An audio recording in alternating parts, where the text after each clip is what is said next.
Hello everybody. तो जितने पुराने बच्चे हैं वो लोग जानते ही हैं कि हमारा किस पैटर्न कैसे हम लोग पढ़ाई करते हैं। जो नए बच्चे जुड़ रहे हैं प्लीज़ चैनल को सब्सक्राइब कर लीजिए और वीडियो लाइक एंड शेयर करना ना भूलें। और हाँ, टेलीग्राम ज्वाइन कर लेना है। टेलीग्राम का जो लिंक है वो डिस्क्रिप्शन में भी दिया हुआ है, या आप बीपीआई स्पोकन बाय रुद्राक्षी मैम ये लिखेंगे तो आपको मिल जाएगा। वहाँ पर ये जो आपका पूरा पीडीएफ है मैं वहाँ पे आपको शेयर कर दूंगी, और वहाँ से आप अपनी वोकैबुलरी रिवाइज कर लेना और आर्टिकल को रीड कर लेना। ठीक है, सो लेट्स स्टार्ट। तो हमारा फर्स्ट वर्ड है एम्पथी। हम ऑलरेडी कर चुके हैं ना पुरानी क्लासेस में, एम्पथी, सिंपैथी एंड अपैथी। तो आज हम लोग एम्पथी देखते हैं। बाकी जो पुराने वाले बच्चे हैं आई होप उनको लर्न है, वो भूल नहीं गए होंगे चीज़ों को। एम्पथी का मतलब भी फीलिंग ही होता है, क्योंकि पैथोस का मतलब फीलिंग होता है। सो एम्पथी का मतलब भी फीलिंग है, और सिंपैथी में भी फीलिंग होता है, अपैथी में भी फीलिंग होता है। अपैथी मतलब कोई फीलिंग ही नहीं है। एम्पैथी का मतलब जब हो जाता है जब आप किसी के दुख को अपनी तरह महसूस करते हैं। ठीक है, यही चीज एम्पैथी को सिंपैथी से डिफरेंट बनाती है, क्योंकि सिंपैथी का मतलब होता है सहानुभूति और एम्पैथी का मतलब होता है समानुभूति। यानी आप किसी के दुख को अपनी तरह महसूस कर रहे हैं, दैट मीन्स आपको उस इंसान के प्रति एम्पैथी है, ना कि सिंपैथी। आपको ऐसा लग रहा है कि जैसे वो परेशानी आपके अपने ऊपर है, आप वो परेशानी ऐसा महसूस कर रहे हैं कि मुझे खुद हो रही है। तो इस प्रकार की फीलिंग को एम्पैथी कहते हैं। Understanding and understanding the understanding and feeling someone else's emotions as if they were your own. तो आप उनको अंडरस्टैंड कर रहे हैं और उसी प्रकार से महसूस कर रहे हैं किसी और के इमोशंस को, जैसे कि वो आपके अपने ही हो। तो आप उसको अंडरस्टैंड कर रहे हैं। आप कंपैशन का मतलब वही होता है सहानुभूति, सिंपैथी का भी सिनोनिम बन जाता है। सेंसिटिविटी है, फेलो फीलिंग हो गया, या kindness. So parents naturally feel empathy toward their children. ये नेचुरल है ना कि पेरेंट्स अपने बच्चों के प्रति वो महसूस करते हैं, उनके दुख को वो इसी प्रकार महसूस करते हैं जैसे कि वो दुख उनका अपना ही हो या उनके ऊपर ही वो कष्ट हो रहा हो। तो पेरेंट्स नेचुरली होता है कि वो अपने बच्चों के प्रति एम्पैथेटिक होते ही हैं। ठीक है, ओके। सो नेक्स्ट वर्ड क्या है हमारा? ओवरवेलमिंग। ओवरवेलमिंग का मतलब होता है जब कोई चीज बहुत ज्यादा आपके ऊपर में आ जाए, जैसे ओवरवेलमिंग इमोशंस हम कह सकते हैं कि बहुत ज्यादा, जैसे बहुत स्ट्रॉन्ग इमोशन की हम बात करें, एंगर है, हैप्पीनेस है, एनीथिंग जो बहुत ज्यादा है। ओवरवेलमिंग रिस्पॉन्स, आप अगर मान लो कि ओवरवेलमिंग रिस्पॉन्स मिल रहा है, तो मतलब बहुत ज्यादा, जितना मैंने सोचा भी नहीं था उससे कई गुना ज्यादा। सो ओवरवेलमिंग मतलब अत्यधिक, बहुत ज्यादा। सो एक्सट्रीमली ग्रेट और स्ट्रॉन्ग, बहुत ज्यादा। ओवरवेलमिंग मतलब बहुत ज्यादा। Intense, overpowering, excessive and immense. ये तो बहुत बार एग्जाम में वर्ड आता है, इमेंस मतलब बहुत ज्यादा, very great, huge. The workload was overwhelming for him. तो वर्कलोड क्या था उसके लिए? बहुत ज्यादा था। ओवरवेलमिंग था मतलब बहुत ज्यादा था, इंटेंस था, एक्सेसिव था workload. The response from the audience was overwhelming. तो ऑडियंस से रिस्पॉन्स कैसा मिला उसको? बहुत ज्यादा मिला। जितना उसने उम्मीद भी नहीं की थी उससे कई गुना ज्यादा उसको रिस्पॉन्स मिला ऑडियंस से। सो वो रिस्पॉन्स कैसा था? ओवरवेलमिंग था। डन है, ओके। नेक्स्ट वर्ड क्या है हमारा? At its essence. एसेंस का मतलब होता है किसी चीज का कोर, किसी चीज का हार्ट, किसी चीज का कोर। ठीक है, उसका मेन पॉइंट। उसका हार्ट का मतलब ही क्या होता है? उसका मेन पॉइंट, मेन पॉइंट। सो असल में क्या बात है? एट इट्स कोर मतलब उसके असल में आप बात कर रहे हैं। ऊपर ऊपर से बहुत हो गया, मेन मुद्दा क्या है ना, मूल रूप से प्रॉब्लम क्या है। तो वो हम जैसे मान लो फाइट हो रही है, तो फिर आपने कहा एक्चुअली में प्रॉब्लम क्या है, असल में क्या बात है, मूल रूप से क्या बात है। To get to the most fundamental और central point of an idea, situation और थिंग।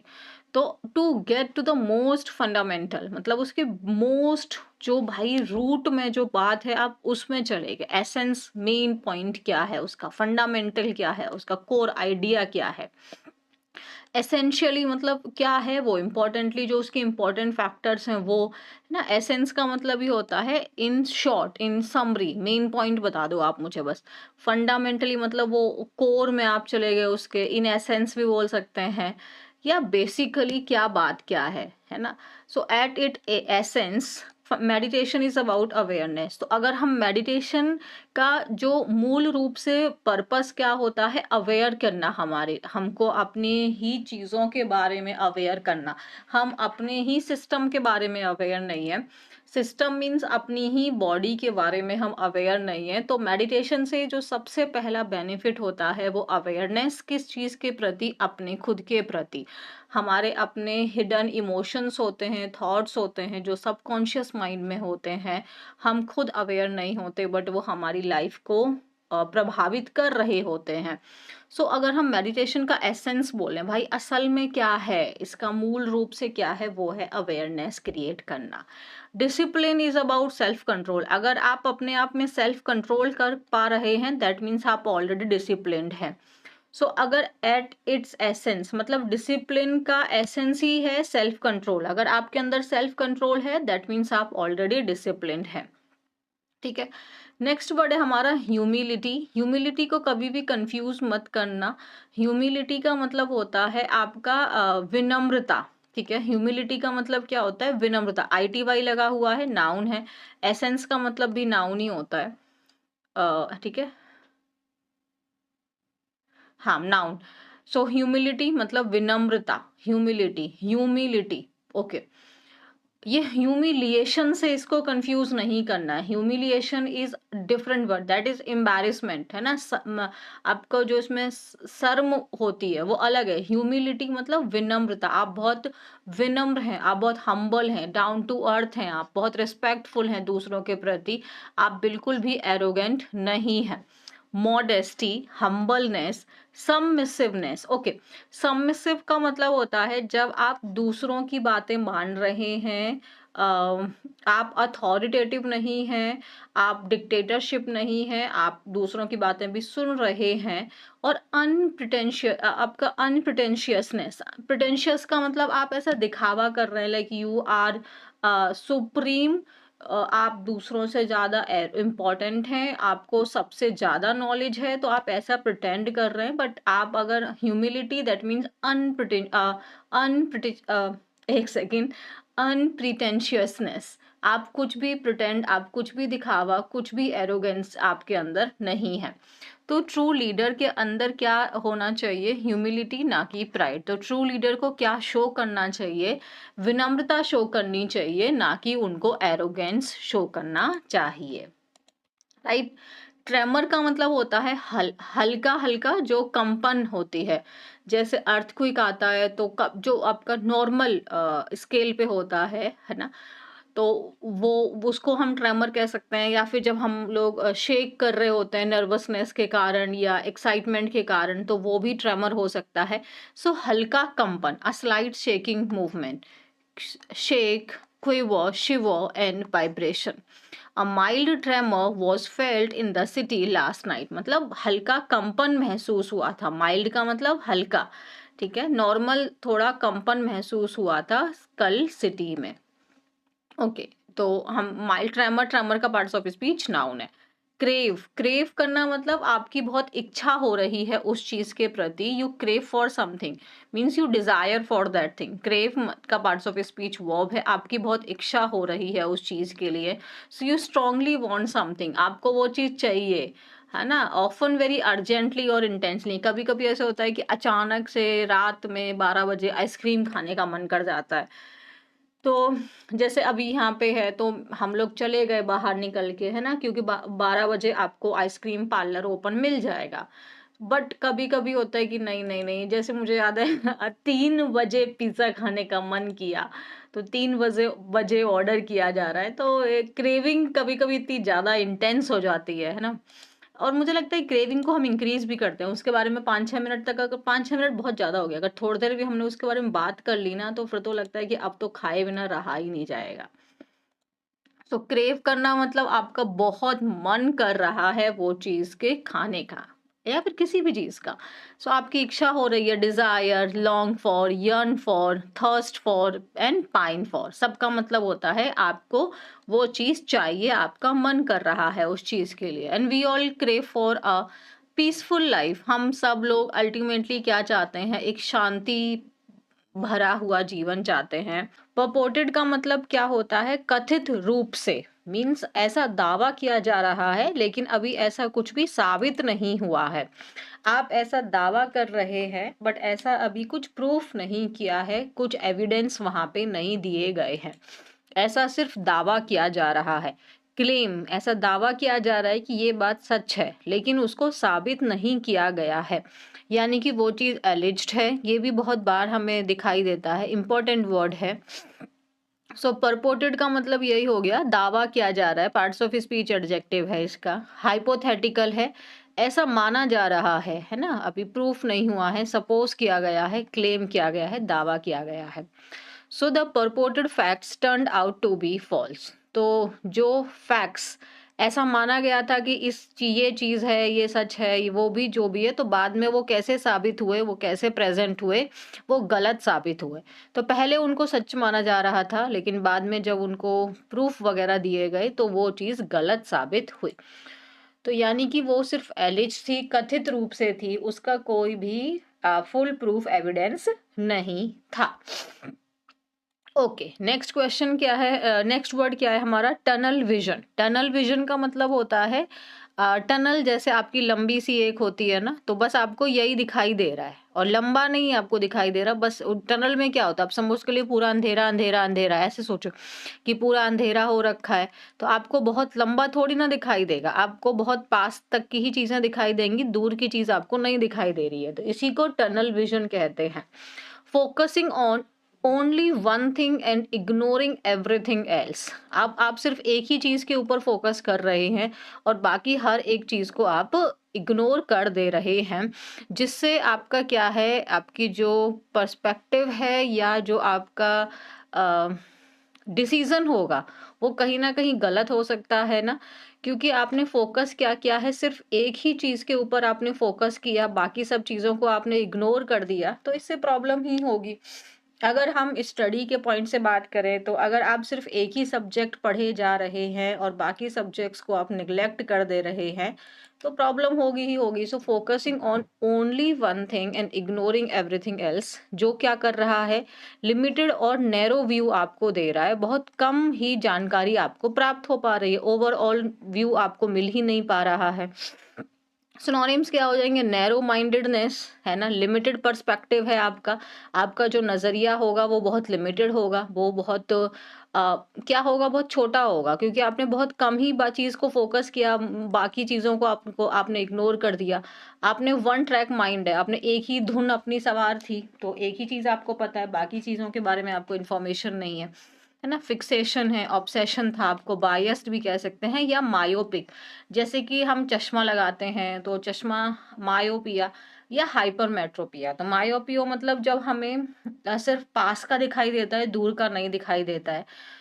बस हमें पास पास की चीजें दिखाई दे रही हैं, दूर की चीज हमें नहीं दिखाई दे रही है, तो वो मायोपिया होता है। और जब हमें हाइपरमेट्रोपिया होता है, जब हमें इसके ओपोजिट होता है। दूर का दिखाई दे रहा है बट पास का नहीं दिखाई देता है।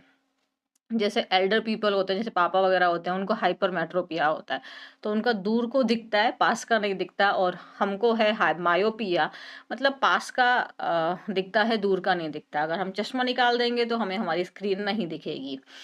सो don't get tunnel vision, look at the whole situation. तो आप अपने विजन को सिर्फ टनल विजन मत करिए, मीन्स बहुत लिमिटेड मत करिए, आपको पूरी प्रॉब्लम को देखना है, पूरी प्रॉब्लम को समझना है।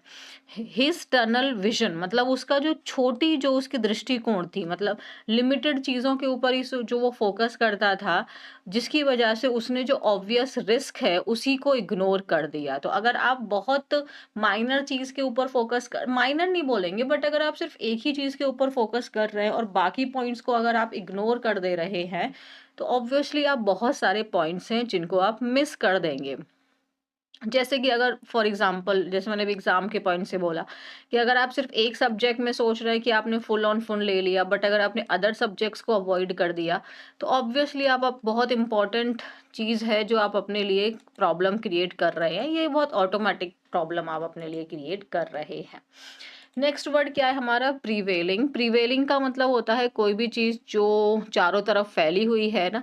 प्रीवेल करने का वर्ब के रूप में प्रीवेल का मतलब ये होता है किसी चीज के ऊपर विजय प्राप्त करना, और ये एडजेक्टिव हो गया हमारा प्रीवेलिंग।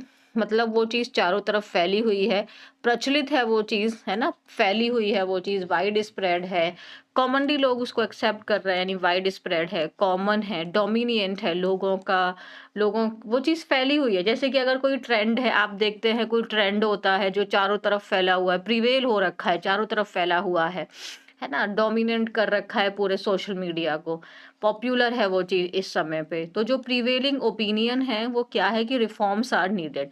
तो इस समय पे लोगों के जो ओपिनियन है क्या है, लोगों के ओपिनियन क्या है इस समय पे, ज़्यादातर लोग किस बात को मान रहे हैं कि हमें सुधार की ज़रूरत है। ओके, नेक्स्ट वर्ड क्या है हमारा? रिकैलिब्रेटेड। कैलिब्रेट करने का मतलब होता है किसी चीज को आप मेजर करना, आप ऐसे सोच सकते हैं। और रिकैलिब्रेट करना मतलब आप उसको दोबारा से ठीक कर रहे हैं। सो दोबारा से उस चीज को ठीक किया क्या है आपने। सो एडजस्टेड और changed again to make something more accurate, effective और सुटेबल फॉर न्यू कंडीशंस। तो मतलब आपने उसको आंकलन किया, आपने उसको जांचा और आपने उसको ठीक किया, है ना।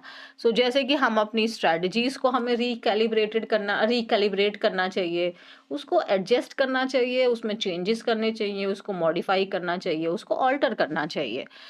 सो रिकैलिब्रेटेड मीन्स हमें उसको एडजस्ट करना चाहिए, बदलना चाहिए अपनी जैसे डिपेंड करता है कि हम क्या काम कर रहे हैं।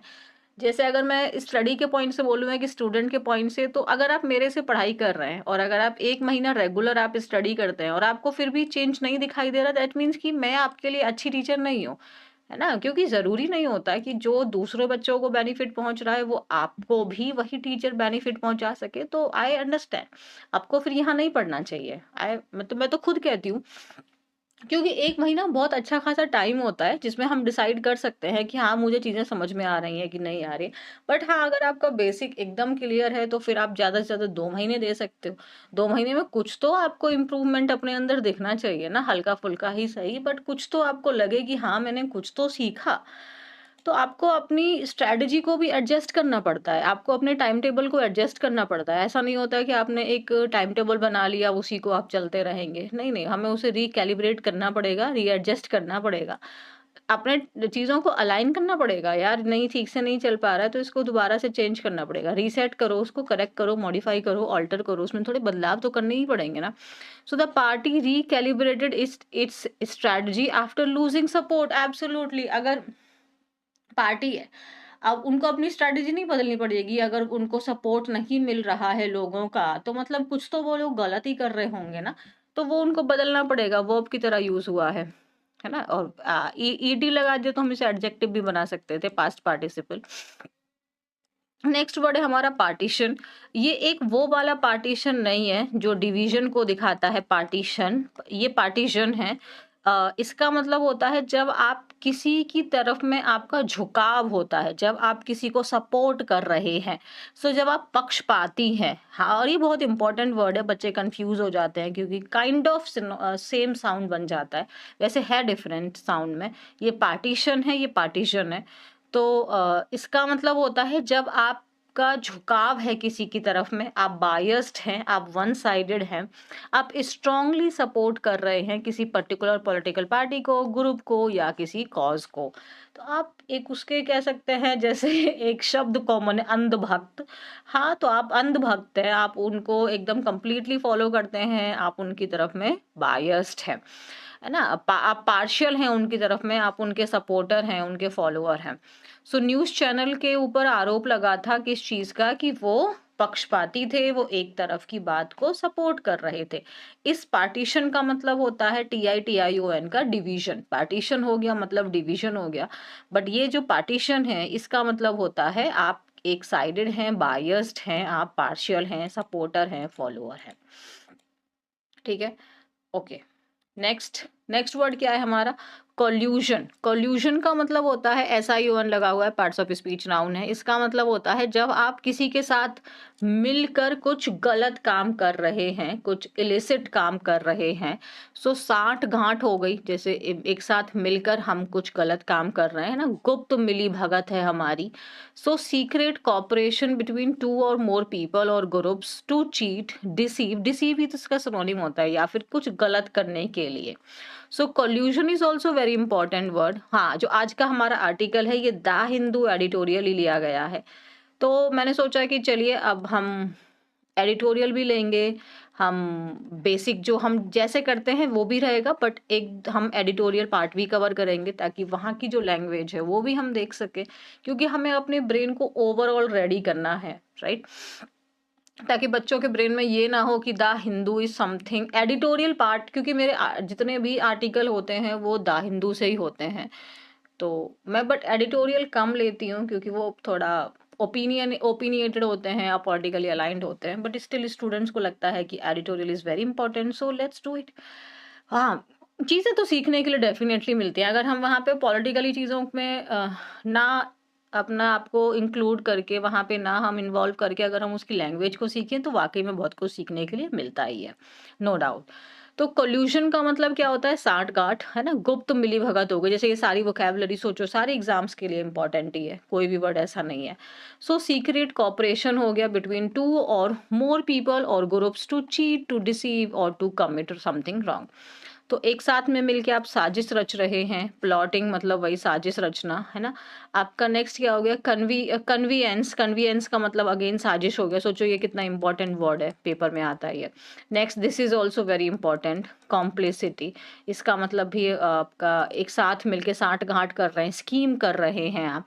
सो कंपनीज के ऊपर आरोप लगा था। एक्यूज मतलब आरोप लगना, किस चीज का? कि उन्होंने एक साथ में मिलके प्राइस को फिक्स कर दिया। जैसे कि मुझे याद है ऑटो वालों के साथ में ऐसे होता है कि सारे ऑटो वाले ने एक ही साथ में मिलके प्राइस बढ़ा दिया कि सब लोग अब 20 ही रुपए लेंगे। तो अब सारे ऑटो वाले 20 ही ले रहे हैं, तो आप क्या करोगे? अब आपको बैठना ही पड़ेगा। अब सपोज करो इनके बीच में साठ गांठ ना हो, तो कोई 20 ले रहा है और जो ओरिजिनल प्राइस था मान लो 15 रुपए, तो अब बाकी 15 ले रहे हैं, एक 20 ले रहा है, तो इसको तो सब बॉयकॉट कर देंगे, इससे जाएंगे। तो सबने मिलके कहा कि चलो भाई पैसा बढ़ाया जाए एक साथ में, तो फिर बंदों को जाना ही पड़ेगा।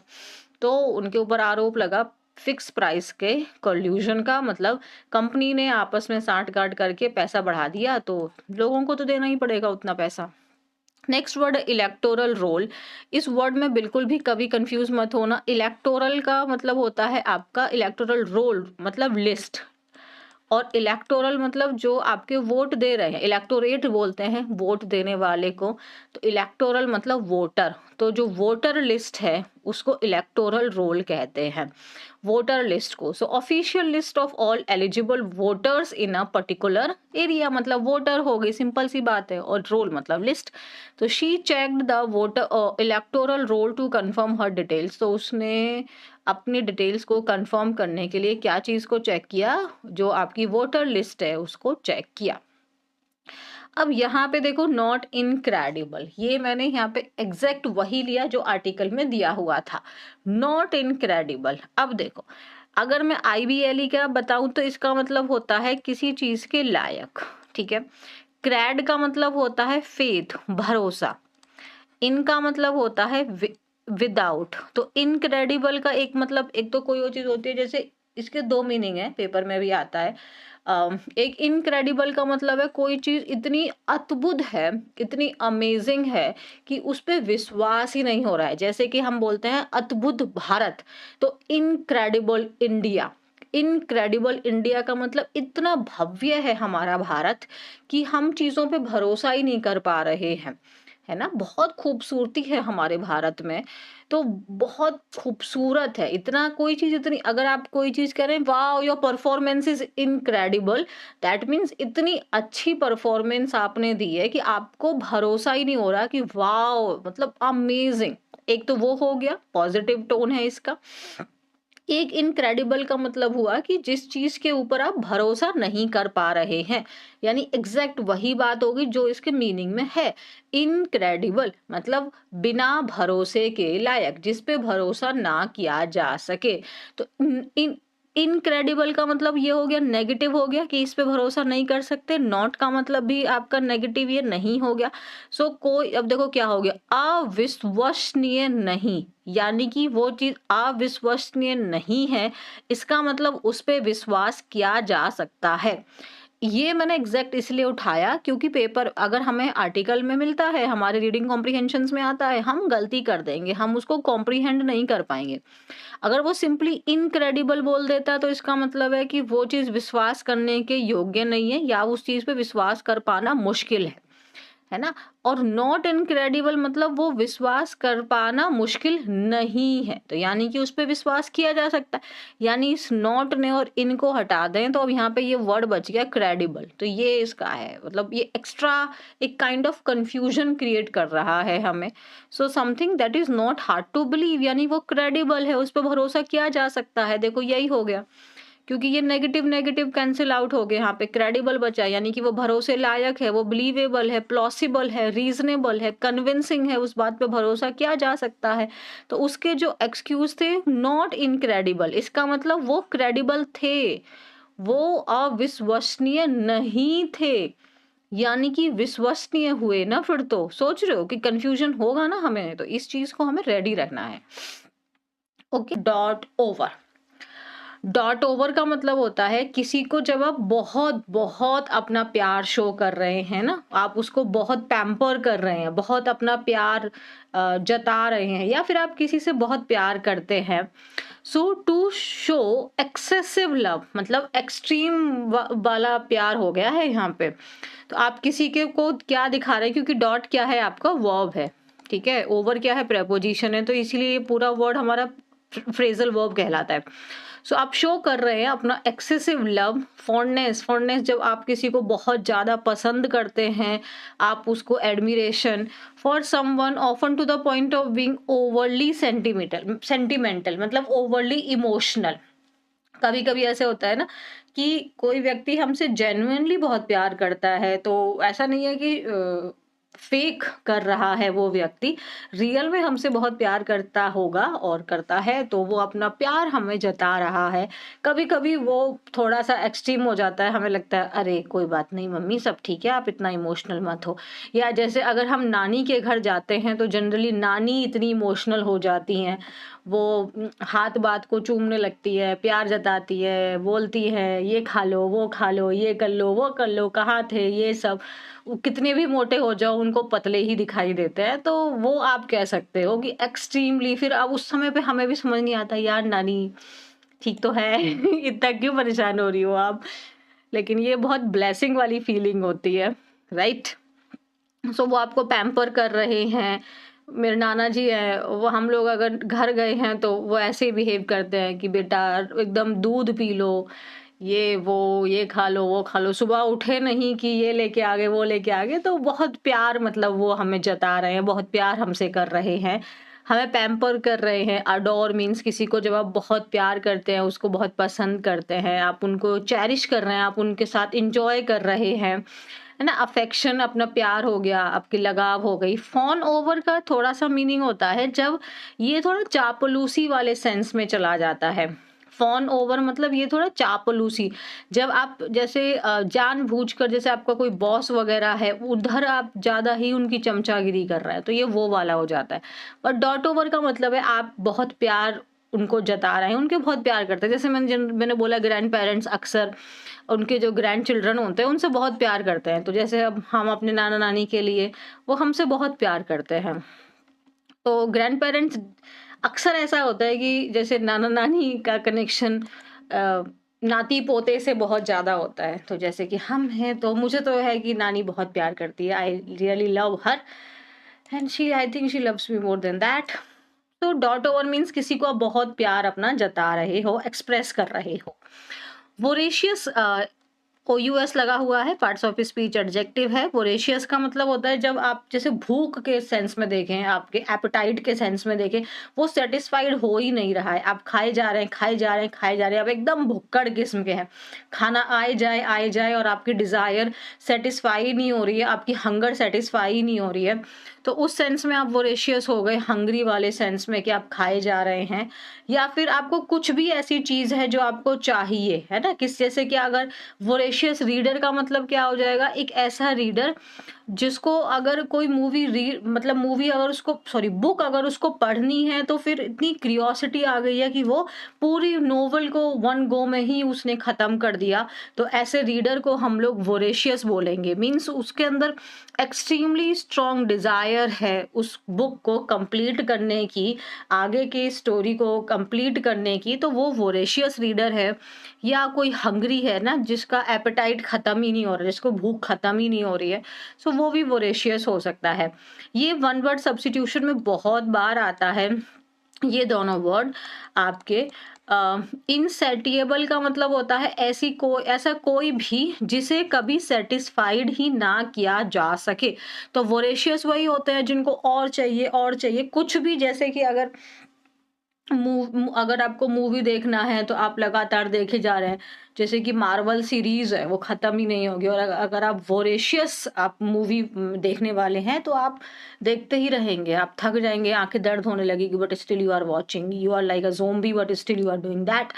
और अगर आप खाना है तो खाते रहे खाते रहे खाते रहे। तो ऐसा पर्सन जिसको कभी सेटिस्फाइड ही ना किया जा सके, वन वर्ड सब्स्टिट्यूशन में आता है। One that can't be satisfied is insatiable और अनक्वेंचेबल। क्वेंच का मतलब जिसको सेटिस्फाइड कर सकते हैं, ABLE मतलब लायक, और अन मतलब नहीं कर सकते, विदाउट है वो। ग्रीडी है, थोड़ा कॉमन होता है। एविड का मतलब ये आता है, ये भी एक इम्पॉर्टेंट, सारे वर्ड इंपॉर्टेंट है यार। एविड का मतलब होता है जब आप किसी चीज को लेके बहुत पैशनेट है। एविड का मतलब क्या होता है?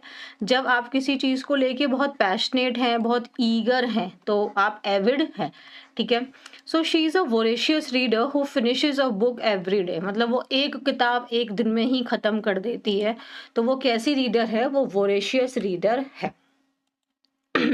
नेक्स्ट वर्ड है हमारा हिंड साइट। साइट का मतलब नजर होता है, और हिंड का मतलब होता है पीछे वाला, बैक। ठीक है। सो हिंड साइट का मतलब होता है आपकी पीछे वाली नजर। पीछे वाली नजर क्या होती है कि अब वो काम हो गया, तो अब जब आप अपने पास्ट के बारे में सोच रहे हैं, जिसको हम इंट्रोस्पेक्शन रेट्रोस्पेक्शन कहेंगे। इंट्रो तो अपने अंदर झांकना होता है, तो रेट्रोस्पेक्ट हम जिसको बोलते हैं, वही हमारा हिंड साइट का सिनोनिम हो गया। सो अपने बाद में समझ में आना, मतलब जो अब लाइफ में बीत चुका है। जैसे अगर आप मुझसे पूछेंगे कि आपने अपनी लाइफ में क्या क्या गलती की, या आप अपनी लाइफ में अगर ये इवेंट पे क्या कुछ चेंज करना चाहेंगे, तो मुझे लगता है कि हाँ, यहाँ पर्टिकुलर टाइम पे मेरे से गलती हुई है, इसको मुझे बदल देना चाहिए। और डेफिनेटली अगर ये सीरीज बदल जाएगी तो लाइफ का पूरा इवेंट ही चेंज हो जाएगा, है ना? तो बाद में जब हमें समझ में आ रहा है, जब हम अपनी लाइफ को पीछे मुड़ के देख रहे हैं, so this is your hind site, means retrospect. So understanding a situation only after it has happened. तो उसके होने के बाद में अब हमें जो समझ में आ रहा है वो हमारा हिंड साइट कहलाता है। होने के बाद का थॉट यानी आफ्टर थॉट है रेट्रोस्पेक्ट। स्पेक्ट का मतलब होता है जांच करना, एग्जामिन करना। और रेट्रो का मतलब पीछे वाला, है ना? तो पीछे की जो चीजें हो गई, अब उसके बारे में जो सोच के हमारे अंदर चीजें हैं। रिफ्लेक्शन मतलब हमारी थिंकिंग हो गया और बाद की सोच। In hindsight I should have prepared better. तो अगर मैं पीछे का सोचती हूँ तो मुझे ऐसा लगता है कि मुझे और अच्छे से प्रिपेयर करना चाहिए था। ऐसे लगता है ना कि मुझे थोड़ा और पढ़ लेना चाहिए था। ऐसे हम अपनी लाइफ में सीखते हैं कि यार काश मैंने ये वाली गलती ना की थी होती, काश मुझे ऐसे नहीं करना चाहिए था। तो इन हिंड साइट मतलब जब मैं पीछे का सोचती हूँ तो।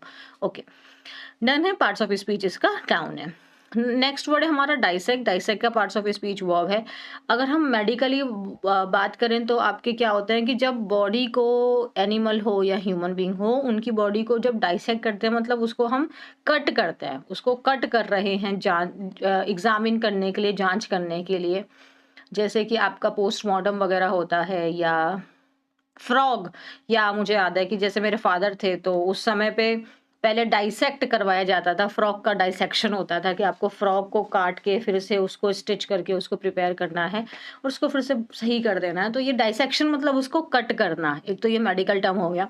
और अगर हम इसकी लिटरल में ना जाके अगर हम फिगरेटिव में समझें तो इसका मतलब होता है किसी चीज़ को आप एनालिसिस कर रहे हैं, बहुत बहुत सावधानी से, मतलब आप डाइसेक्ट ही समझ लो कि आप उसको काट ही रहे हो। किसी चीज़ को रियल में आप नहीं काट रहे, लेकिन आप बहुत सावधानी से एक-एक पॉइंट को आप उसको जाँच रहे हो, चेक कर रहे हो। तो आप एक्चुअली में अब रियल में नहीं ब्रेक कर रहे, आपको दिखेगा नहीं। जैसे कि हम कोई इवेंट हो जाता है, फिर हम उसके डाइसेक्ट करते हैं कि यार ये ऐसे उसने क्यों बोला, ऐसे नहीं करना चाहिए था, यहाँ ज़्यादा पैसे खर्च हो गए। तो इस तरीके से हम हर एक छोटी-छोटी पॉइंट्स को अंडरस्टैंड कर रहे हैं। सो एनालिसिस करना, उसको एग्ज़ामिन करना, उसको ब्रेक डाउन, स्टडी और उसके स्क्रूटनाइज़। वी सेट टुगेदर, हम एक साथ बैठे और हमने जो नोवेल को घंटों तक डाइसेक्ट किया, मतलब उसके छोटे-छोटे इवेंट्स को, हर एक कैरेक्टर को हमने बहुत अच्छे से डिस्कस किया। नेक्स्ट वर्ड क्या है हमारा? नेक्स्ट वर्ड है हमारा टेंडरनेस। अगर किसी भी शब्द के लास्ट में एनी डबल एस लगेगा तो मतलब समझ जाओ ये नाउन है। टेंडर का मतलब होता है कोई भी चीज जो बहुत सॉफ्ट है, बहुत नाजुक है। बच्चे के जो हाथ होते हैं वो टेंडर होते हैं ना, बहुत सॉफ्ट होते हैं। सो सॉफ्टनेस है, जेंटल बिहेवियर, बहुत पोलाइट है, बहुत सॉफ्टनेस के साथ में। जेंटल हो गया तो जेंटलनेस हो गया, सॉफ्टनेस हो गया, अफेक्शन, लव, वार्मथ, काइंडनेस। तो वो बच्चे से कैसे बोला था? विद ग्रेट टेंडरनेस, मतलब बहुत स्वीटली उसने बोला, बहुत प्यार से उसने बच्चे से बात की। नेक्स्ट वर्ड क्या है हमारा? बिब्लियोमैनियक। अच्छा, अगर आपने हनी सिंह का एक गाना सुना होगा, एम आई मैनियक, मैनियक करके ही एक गाना था ना, अब मुझे लिरिक्स मुझे नहीं याद आ रहे, मैनियक करके ही था। मैनिया का मतलब होता है when you are crazy about something, when you want something, or kind of you are obsessed about it and you get super energetic about that thing। और बिब्लियो का मतलब होता है बुक्स।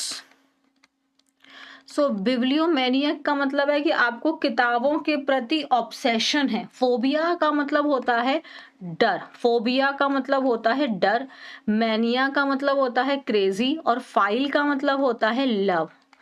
ठीक है, फाइल का मतलब होता है PHILE, का मतलब होता है लव। सो बिब्लियोमैनियक का मतलब हो जाएगा जब आपको बुक्स के प्रति ऑब्सेशन है, मतलब कलेक्ट करनी है आपको बुक, आप पढ़ो मत पढ़ो कुछ भी नहीं है, बट आपको वो बुक चाहिए, तो आपको एक टाइप ऑफ ऑब्सेशन है बुक्स के प्रति।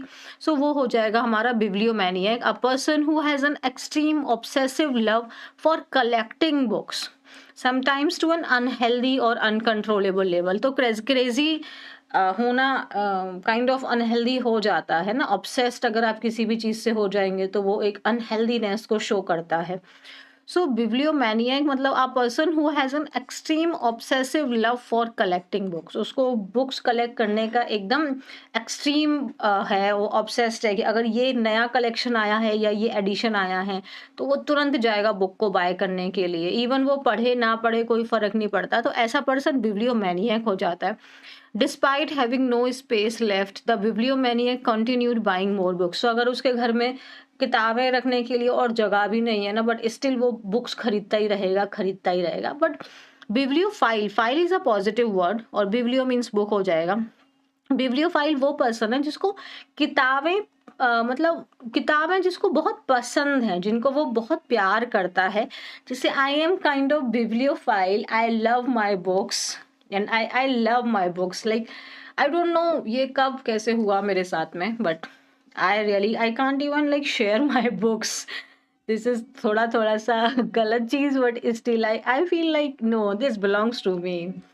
A person who loves book deeply, reading them, collecting them, and appreciating them. Yeah. So every bibliophile treasures the smell of old books. This is like a treasure, absolutely. If we don't have anything ना, कोई हमारे पास खजाना ना हो, लेकिन जो किताबें हैं उनकी जो स्मेल है वो एक अलग ही प्यार है। मतलब वो एक मेमोरी टाइप का फील होता है कि अगर 10th क्लास की बुक है तो वो एक अलग मेमोरी है, अगर ये बुक एक मेमोरी जैसी उसके साथ कनेक्ट होती है। So this is type of bibliophile, you have connection with books. Sweltering, sweltering का मतलब एक्सट्रीमली हॉट, बहुत ज्यादा गर्मी है। स्वेल्टरिंग का मतलब बहुत ज्यादा गर्मी है, ठीक है। तो ये आईएनजी लग के ना ये प्रेजेंट पार्टिसिपल बट है तो एडजेक्टिव। ओके, तो स्वेल्टरिंग एक इंपॉर्टेंट वर्ड हो गया। जैसे आप लोग जानते हैं जो दूसरा वाला चैनल है बीपीआई लाइव जिसका नाम है, जिसपे मैंने क्या बोलते हैं वोकैब शुरू करवा दी है ना। उसमें हम लोग प्रीवियस ईयर की वोकैब करते हैं और फिर हम एरर भी करते हैं प्रीवियस ईयर के। तो वहां पे आप देखेंगे ये सारे शब्द आपको मिल ही रहे होंगे। तो स्वेल्टरिंग एक इम्पॉर्टेंट वर्ड है। स्वेल्टरिंग का मतलब क्या हो जाता है, एक्सट्रीमली हॉट। और जिन बच्चों को ये पूछना है कि मैम ये आर्टिकल आप कहाँ से लेते हो, सो ये आपके द हिंदू से लिया जाता है। ओके, तो स्वेल्टरिंग का मतलब क्या हुआ, एक्सट्रीमली हॉट है, बहुत ज्यादा गर्मी है। कितनी ज्यादा हॉट है, अनबियरेबली हॉट। अनबियर करना मतलब किसी चीज को सहन कर पाना, अनबियरेबल मतलब असहनीय, जिसको बर्दाश्त ना किया जा सके, मतलब बहुत बहुत गर्मी है। ये वर्ड शायद आपने देखा होगा, है ना, ये भी बहुत इंपॉर्टेंट है। स्कॉर्चिंग मतलब बहुत गर्मी है, बॉइलिंग उबल रहे हैं, ये नॉर्मल वर्ड हो गया। ब्लेजिंग बहुत गर्मी है, एंड सल्ट्री, तो यानी कि ये सारे के सारे शब्द ही हमारे लिए इंपॉर्टेंट हैं, हमको ये लर्न करने हैं। The marathon was postponed because of the sweltering heat. तो मैराथन जो था उसको पोस्टपोन कर दिया। अच्छा, पोस्टपोन का फ्रेजल वर्ब होता है, आपको पता है तो मुझे कमेंट सेक्शन में जरूर बताइए पोस्टपोन का फ्रेजल वर्ब क्या होता है। तो मैराथन जो थी उसको पोस्टपोन कर दिया, कारण क्या था, क्योंकि गर्मी जो थी वो बहुत ज्यादा थी, अनबियरेबल थी, असहन करने योग्य थी, उसको बर्दाश्त नहीं किया जा सकता था। सो स्वेल्टरिंग मतलब extremely hot. Okay, next word क्या है, कैलामिटी, ITY लगा हुआ है, पार्ट्स ऑफ स्पीच नाउन हो गया। कैलामिटी का मतलब होता है तबाही, आपदा।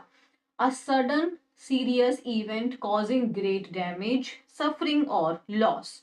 तो मतलब डिजास्टर, है ना। अब पता है आपको एस्टर का मतलब क्या होता है, एस्टर का मतलब होता है स्टार, और डिस का मतलब हो गया अगेंस्ट। तो अगर आपके स्टार आपके अगेंस्ट हैं तो तबाही आ जाती है।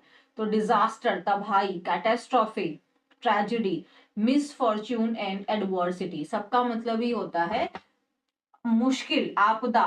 एडवर्सिटी हो गई, एडवर्स मतलब आपके विपरीत सिचुएशंस हो रही हैं, आपके अनफेवरेबल इवेंट्स हो रहे हैं, आपके फायदे की चीजें नहीं हो रही हैं, आपको नुकसान पहुंचा रही है। कैलामिटी मतलब disaster, catastrophe, tragedy, misfortune and adversity. Polluted water is a slow moving calamity affecting millions. तो जो वाटर पॉल्यूटेड वाटर है, जो आपका प्रदूषित पानी है जो हम पी रहे हैं या जिसे हम इरिगेशन के लिए इस्तेमाल कर रहे हैं, ये क्या है, एक स्लो मूविंग कैलामिटी है, मतलब धीरे धीरे ये हमें बहुत ज्यादा नुकसान पहुंचा रही है और अफेक्ट कर रही है, प्रभावित कर रही है मिलियंस को।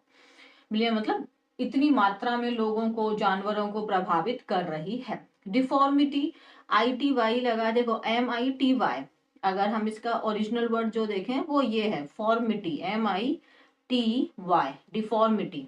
ठीक है, सो MITY ये वर्ड मैंने ऑलरेडी पढ़ाया हुआ है कि जब शब्द हमारा वाई पे खत्म हो, उसके पहले कॉन्सोनेंट हो, तो जैसे ये नाउन है आपका, इसका प्लूरल फॉर्म है ये वाला, तो जब वर्ब वाई पे खत्म हो, उसके पहले कॉन्सोनेंट हो, तो हम वाई को हटा के आई लगा देते हैं और ES लगा देंगे। सेम रूल आपका वर्ब में भी लागू होता है। सो डिफॉर्मिटी, फॉर्म हो रही है गलत तरीके से, तो जो हमारी, जैसे ये हमारी बॉडी है, जो इसका शेप है अपने अकॉर्डिंग होना चाहिए। नेक का ये शेप होता है, हाथों का ऐसे है, बोन्स है ना, हमारी पूरी बॉडी स्केलेटल सिस्टम ही तो बना हुआ है। अगर किसी भी बोन का फॉर्मेशन गलत हो जाएगा तो वो क्या होगी, वो डिफॉर्मिटी होगी, मतलब जो फॉर्मेशन है वो गलत ढंग से हुआ है, अब नॉर्मल शेप हो गया बॉडी का, स्ट्रक्चर खराब हो गया है ना। सो बॉडी के पार्ट्स जो हैं वो गलत ढंग से बने हैं, वो मतलब उनका जो फॉर्मेशन है, जो उनका प्लेसमेंट है वो ठीक से नहीं हुआ है, अब नॉर्मल हो गया, अब नॉर्मेलिटी हो गया, माल फंक्शन हो गया, माल फॉर्मेशन, माल मीन्स बैड हो गया, गलत तरीके से फॉर्म हो रहा है, गलत तरीके से बन रहा है। डिसफिगरमेंट्स हो गया या इरेगुलरिटी और डिफेक्ट। तो एक्सीडेंट ने उसकी आर्म में यानी उसकी बाजू में क्या क्रिएट कर दिया, डिफॉर्मिटी। जैसे इतना सीवियर एक्सीडेंट हुआ होगा कि सपोज कि जो ये कोहनी वाला एरिया है ये अब अपनी जगह से हिट हल मतलब हमेशा के लिए ही हट गया, तो इसका जो फॉर्मेशन है वो अलग हो गया, वो डिफॉर्म हो गया, वो खराब हो गया, उसमें आपका डिफेक्ट आ गया। अब नॉर्मल हो गया, जो यूजुअल है उससे हटके हो गया। ओके, नेक्स्ट वर्ड क्या है हमारा, कंटामिनेशन। ये नॉर्मल वर्ड है, आई एम श्योर आप लोग जानते ही होंगे, बट स्टिल TION लगा हुआ है तो पार्ट्स ऑफ स्पीच नाउन हो गया, और कंटामिनेट वर्ब होता है, ION लगा के नाउन बना दिया। कंटामिनेशन का मतलब होता है उसको प्रदूषित कर देना, उसको खराब कर देना, उसको दूषित कर देना। उसको आपने जैसे वाटर कंटामिनेशन है, पानी खराब है, और फूड कंटामिनेशन है, मतलब खाना खराब हो गया है, एयर कंटामिनेटेड है। मतलब मैं अभी 1 महीने तक क्लास नहीं हुई थी, क्योंकि दीपावली पे क्लास का ब्रेक लगा था 1 हफ्ते के लिए। उसके बाद मेरे को फीवर, मतलब पहले नाक वाक बहने लगी, मतलब जुकाम हुआ, फिर मेरे को फीवर हुआ, और फिर मेरे को खांसी शुरू हो गई। और मतलब लिटरली वो 20 दिन तक सिर्फ मेरे को खांसी, मतलब ऐसा लगा कि मैं मर जाऊंगी। तो अभी यहाँ की जो दिल्ली की जो एयर है वो तो इतनी ज्यादा टॉक्सिक है ना, कि उसकी कोई हालत ही नहीं है।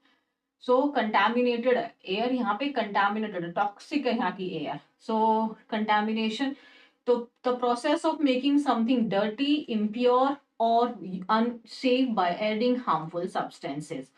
सो एयर कैसी है, एकदम कंटामिनेटेड है, दूषित है, टॉक्सिक है। अगर हम एयर ले रहे हैं तो हम मतलब जैसे आई थिंक 9 सिगरेट्स के बराबर हम वो जो पॉल्यूशन है वो इनहेल कर रहे हैं अपने अंदर। सो मुझे मतलब वो जो क्या बोलता है, केमिस्ट जो था वो उसने कहा कि यहाँ पे 15-20 दिन से पहले किसी की खांसी ठीक हो ही नहीं रही है। इतनी सीवियर यहाँ पे कंडीशन चल रही है। जहाँ जो हमारा एरिया है वहां पे AQI अराउंड 400 है।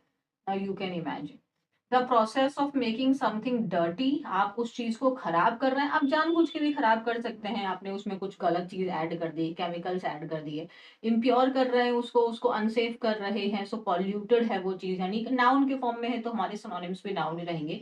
Impurity, tent. Tent is also very important word. Tent का मतलब होता है कोई चीज आपका अडल्टरेटेड है, खराब है, पॉल्यूटेड है, इन्फेक्शन बना दिया हमने उसको, खराब है ये। Food contamination in street stalls can cause serious illness. तो हाँ, ये चीज है। देखो अब बड़े होने के बाद हमने तो ये चीज अब अवेयर हो गए, एंड अभी आप थोड़े यंग एज में है तो ये चीजों पे शायद अभी आप ध्यान नहीं देते होंगे, बट होता है। जैसे हम लोग भी जब आपकी एज में थे तो अवॉइड करते थे, बट अभी थोड़ा ध्यान देने लगे हैं। तो डेफिनेटली जो स्ट्रीट स्टॉल्स होते हैं जो ओपन में लगे हुए होते हैं उनमें बहुत ज्यादा मिट्टी वगैरह, आपको नॉर्मल है ना यार, गाड़ी चल रही है, धूल उड़ रही है, तो वो कंटामिनेट यानी पॉल्यूटेड तो हो ही गए हैं, तो उससे सीरियस इलनेस हो सकती है। ओके, ट्रेसेबिलिटी, ITY लगा हुआ है तो पार्ट्स ऑफ स्पीच नाउन है। और ट्रैक करना किसी को, ट्रेस करना किसी को, मतलब उसको आप जैसे कि हम ऑनलाइन ऑर्डर करते हैं सपोज, तो हम चेक करते हैं ना कि शिप हो गया है, फिर यहाँ पे अभी पहुंचा है, फिर इस लोकेशन पे है, ओके फाइनली आपके यहाँ पे आ गया है, अब आउट ऑफ डिलीवरी हो गया है, एंड नाउ इट्स डिलीवर। तो हम उसको ट्रैक कर पा रहे हैं ना, तो यही हो गया, तो उसको ट्रैक करने के योग्य है। That means the ability to trace, to track और to follow a product's entire journey। आप उसकी पूरी जर्नी को ट्रेस कर पा रहे हैं कि from where it was grown. जैसे अगर हम फूड की बात करें, हम वीट की बात करें, गेहूं की बात करें, तो कोई जो गेहूं खरीद रहा है आप उसको कंप्लीटली वो ट्रेस कर पा रहा है कि वो कहाँ पे उगा, ठीक है, उसके साथ में कौन कौन से फर्टिलाइजर्स आपने यूज किए, क्या क्या आपने उसमें यूज किया है, कौन कौन से केमिकल्स आपने यूज किए हैं। तो आप उसको पूरा ट्रेस कर पा रहे हैं from where it was grown और प्रोड्यूस और where it is sold. Tracking, verification, आपकी ट्रांसपेरेंसी हो गई, आप देख पा रहे हैं उसके बारे में सब कुछ। ओरिजिन चेकिंग, आप उसकी पूरी स्टार्टिंग से लेके आप चेक कर पा रहे हैं, प्रोडक्ट की हिस्ट्री आप देख पा रहे हैं। तो modern supply chain use QR codes and digital records to improve आपका traceability. So modern supply chain अब QR कोड का इस्तेमाल कर रहे हैं कि एक आपको QR कोड दे दिया, इससे आप पूरा डिजिटल रिकॉर्ड ले सकते हैं, आप उस चीज को चेक कर सकते हैं। सेप्चुजेनेरियन, सेप्चुजेनेरियन का मतलब क्या होता है, सेप्ट का मतलब होता है 7, सेप्ट का मतलब होता है 7। तो ये क्या बता रहा है, 70 से लेके जो 79 तक की जो एज ग्रुप होती है, इस एज ग्रुप को सेप्चुजेनेरियन कहते हैं। ओके, तो अगर ये वन वर्ड सब्स्टिट्यूशंस में पूछे जा सकते हैं आपके कि 50 से लेके 59 के एज ग्रुप को क्या बोलते हैं, 60 से 69 के एज ग्रुप को क्या बोलते हैं, 70 से 79 हो सकता है, 80 टू 89 हो सकता है, सेम एस 90 टू 100 और इसके आगे भी जा सकता है। तो आई वुड सजेस्ट कि आप एक दिन में एक ग्रुप को लर्न कर सकते हैं, बहुत डिफिकल्ट नहीं रहेगा। ठीक है, सो सेप्चुजेनेरियन का मतलब a person who is between 70 to 79 years old. तो इस एज में जैसे सपोज करो कोई व्यक्ति 73 ईयर्स के हैं, तो उनका एज ग्रुप क्या हो गया, ये वाला। तो क्लब ने ऑर्गेनाइज किया है एक स्पेशल हेल्थ कैंप, किन के लिए, सेप्चुजेनेरियंस के लिए, मतलब जो 70 से लेके 79 तक की एज ग्रुप वाले हैं उनके लिए। Parts of speech, noun. Next word है हमारा इंडक्ट। इंडक्ट का पार्ट्स ऑफ स्पीच वर्ब होता है। इंडक्ट करना मतलब किसी को उस जगह शामिल करना, ठीक है, उसमें शामिल करना। आप उन्हें अपॉइंट कर रहे हैं, हायर कर रहे हैं, उनको शामिल कर रहे हैं उस ग्रुप में। सो फॉर्मली आप इंट्रोड्यूस कर रहे हैं या उनको आप स्वीकार कर रहे हैं, मतलब शामिल कर रहे हैं किसी को ग्रुप में, ऑर्गेनाइजेशन में, ऑफिस में, या फिर उनको वो पोजीशन पे। ठीक है, सो आप क्या कर रहे हैं, इंडक्ट करना मतलब उनको आप फॉर्मली रिकॉग्नाइज कर रहे हैं, उनको इंट्रोड्यूस कर रहे हैं उस ग्रुप का, ऑर्गेनाइजेशन का, ऑफिस का या पोजीशन का, उनको मतलब एक हिस्सा बना रहे हैं। पोजीशन है तो वो उनको सौंप रहे हैं, ठीक है, कि अब से आपका ये काम है, तो ये पोजीशन आपको सौंप दी जा रही है। सो एनलिस्ट कर रहे हैं, इनॉग्रेट कर रहे हैं आप, है ना, किसी चीज का शुरुआत कर रहे हैं, इंट्रोड्यूस करना, रिक्रूट या फिर अपॉइंट। तो यूनिट जो है वो इंडक्ट करती है, मतलब हायर करती है, एम्प्लॉय करती है, fresh recruits twice a year. तो मतलब एक साल में 2 बार ये लोग फ्रेश लोगों को अपनी कंपनी में रिक्रूट करते हैं। ओके, गवर्नेंस, एएनसी लगा हुआ है, पार्ट्स ऑफ स्पीच नाउन है। गवर्नेंस का मतलब होता है उसको आपका मॉनिटर करना, उसको मैनेज करना। एएनसी ही है, सो मैनेज की बजाय मैनेजमेंट हो जाएगा क्योंकि हमारा नाउन है यहाँ पे। तो शासन की व्यवस्था, ठीक है, बनाए रखना, ये आपका गवर्न, गवर्न हो गया। गवर्न करना मतलब शासन की व्यवस्था बनाए रखना, उसको कंट्रोल करना। और यहाँ पे शासन व्यवस्था, the system of managing, controlling and directing an organisation, state और एन इंस्टीट्यूशन। जैसे कि अगर सपोज करो मैं एक बहुत सिंपल अपना एग्जांपल बोलूं, तो सपोज कि मेरी अपनी एक ऑफलाइन क्लास है, मतलब मेरी खुद की अपनी कोचिंग है, तो उसका भी गवर्नेंस होगा ना, क्योंकि उसको भी तो मैनेज करना है। अरे एक नॉर्मल सी अगर शॉप है ना, तो उसका भी तो एक गवर्नेंस होना चाहिए ना, उसका भी तो एक मैनेजमेंट होना चाहिए कि आप चीजें कैसे रेगुलेट कर रहे हैं, कैसे उनको हो रही है।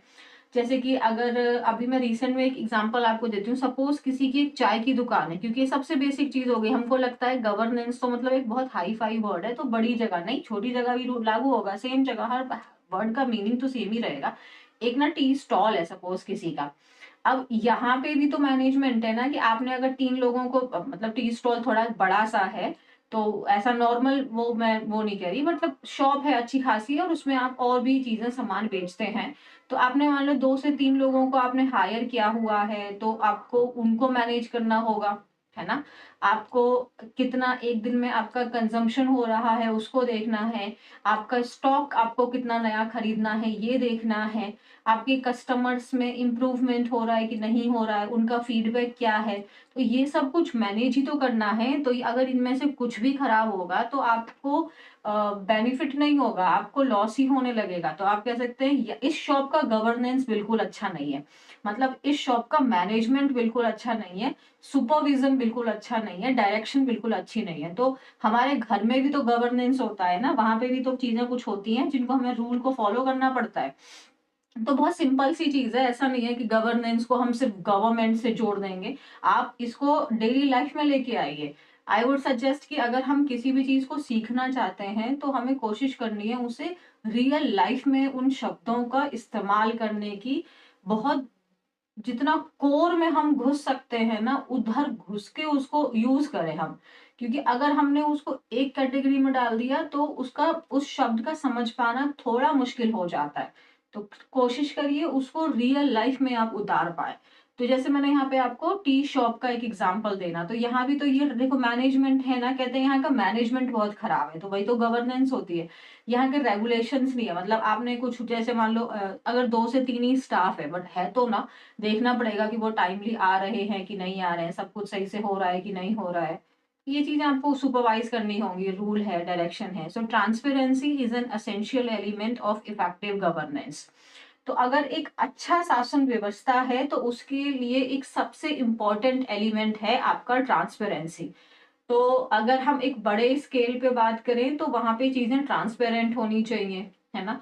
अगर गवर्नमेंट के फॉर्म में बात करें तो हमें पता होना चाहिए कि कौन किस चीज के लिए रिस्पॉन्सिबल है, कितना अमाउंट सेंशन किया गया, कितना अमाउंट एक्चुअली में यूज किया गया है, कितनी स्कीम्स हैं जो सिर्फ पेपर पे दिखाई देती हैं या वो रियल में एग्जीक्यूशन है। तो ट्रांसपेरेंसी एक बहुत इंपॉर्टेंट एलिमेंट है।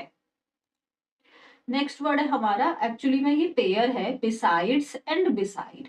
इनमें कंफ्यूजन हो सकता है, तो चलिए ये कंफ्यूजन हम दूर करते हैं।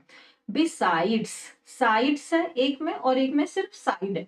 तो साइड का मतलब क्या होता है, किसी के बगल में, है ना, मेरे बगल में, मेरे साइड में, हम कहते हैं ना इसका घर मेरे साइड में है, तो वही बिसाइड हो गया। साइड मतलब बगल में, तो बिसाइड का मतलब भी बगल में ही हुआ, नेक्स्ट टू, मेरे बगल में, by the side of me और समथिंग जो भी आपको लगाना है। सी सेट बिसाइड हर मदर, तो वो अपनी माँ के बगल में बैठ गई, है ना।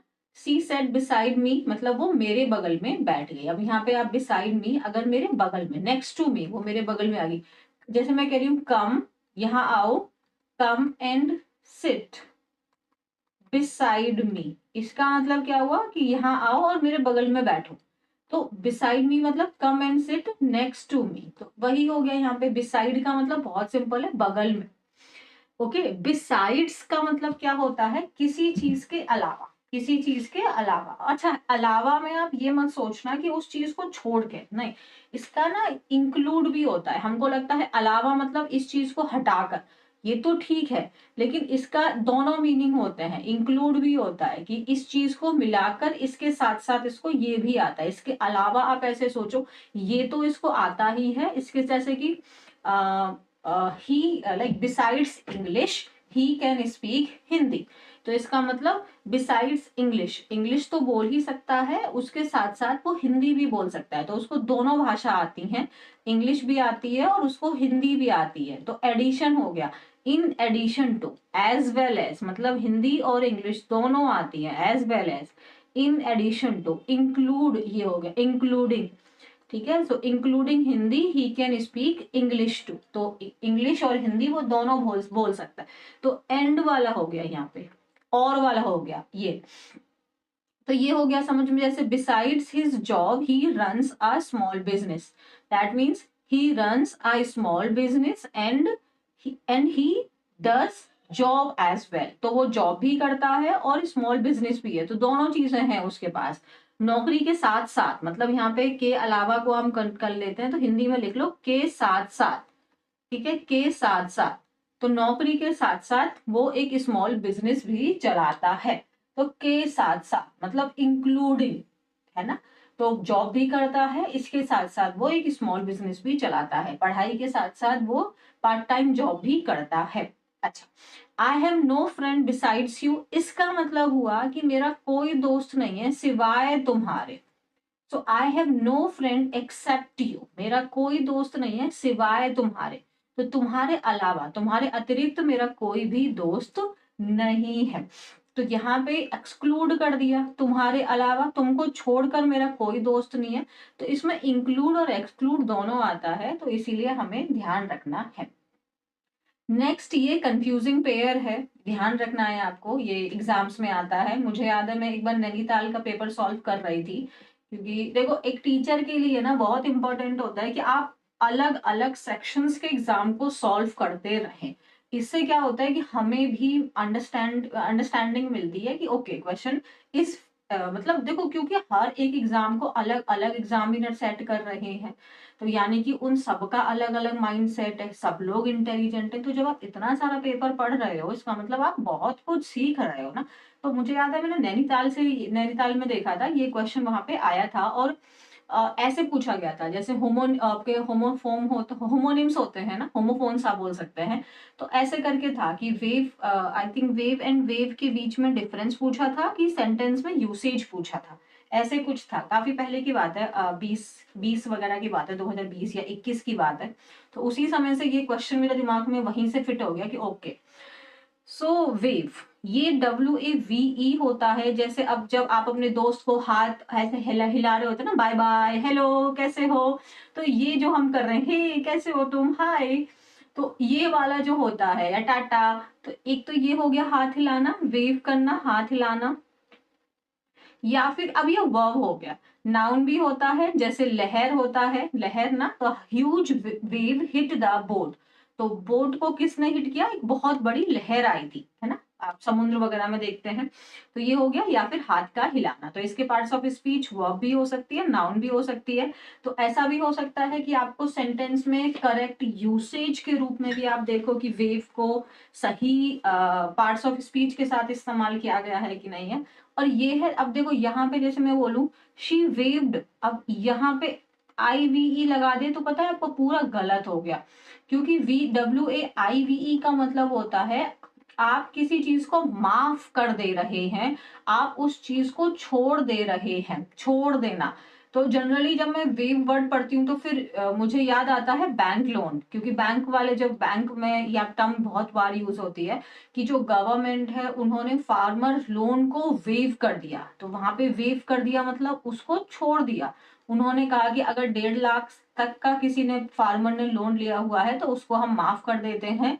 मान लो किसी सीजन में ऐसा हुआ, जैसे इस बार पंजाब में बहुत बाढ़ आई, मतलब ऑल ओवर बाढ़ आई, पंजाब हाईलाइटेड हो गया, क्योंकि वहां पे जनरली नहीं आती है, फ्रीक्वेंटली नहीं होती है ना। जैसे बिहार में तो मतलब पूरा गांव ही डूब जाता है। तो वो काइंड ऑफ कहते हैं कि लोग बेचारे उसके यूज टू हो जाते हैं, तो वो इतना हाईलाइट नहीं हुआ। पंजाब में किस बार आया, तो मान लो उनके किसान के लिए जो, तो सरकार ने कुछ अपने अपने कदम उठाए होंगे, उसमें से बोल दिया कि हम इतने तक का लोन आपका माफ कर देते हैं। तो उसके लिए वो कौन सा टर्म यूज करेंगे, WAIVE।